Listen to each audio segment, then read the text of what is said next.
আজি আজি ৰঙৰ উৎসৱ আৰম্ভ হৈছে, হোলী উৎসৱ।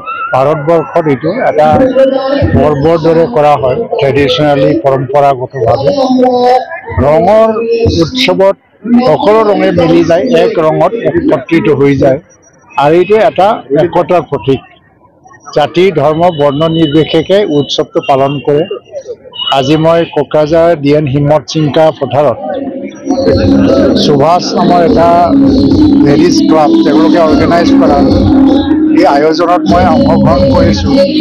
ইয়াত মই আহিছোঁ, দেখিছোঁ যে ইয়াত প্ৰতিটো জনগোষ্ঠীৰ ডান্স দেখিছোঁ। সকলো জনগোষ্ঠীৰ মানুহে ইয়াত ভাগ লৈছে। আনন্দৰ উৎসৱ আৰু ভাৰতৰ সংস্কৃতি পৰম্পৰাৰ লগত হোলীৰ এটা জড়িত আছে।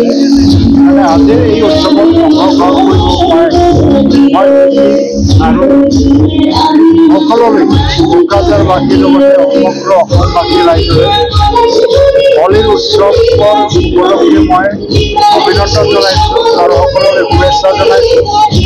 আৰু বসন্তৰ উৎসৱ যিহেতু ফাগুনে আৰম্ভ হৈছে, সকলোৰে জীৱনত আনন্দ আহক, খুচি আহক, আৰু সকলোৱে মিলিজুলি থাকিবলৈ এটা সুন্দৰ পৰিৱেশ হওক, তাৰ কাৰণে কামনা কৰিছোঁ।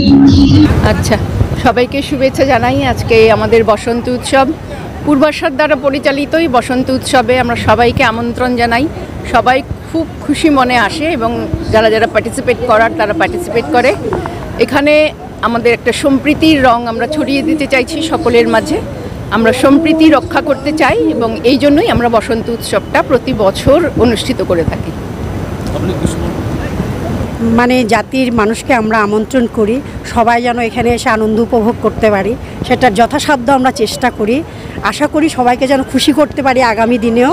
সেটাই আমাদের সম্প্রীতি আর কি, মিল আর কি। সবার মিলনে আমরা মানে খুব আনন্দ উপভোগ করি আর কি। এটা সব জাতির আনন্দের উপভোগ। হ্যাঁ।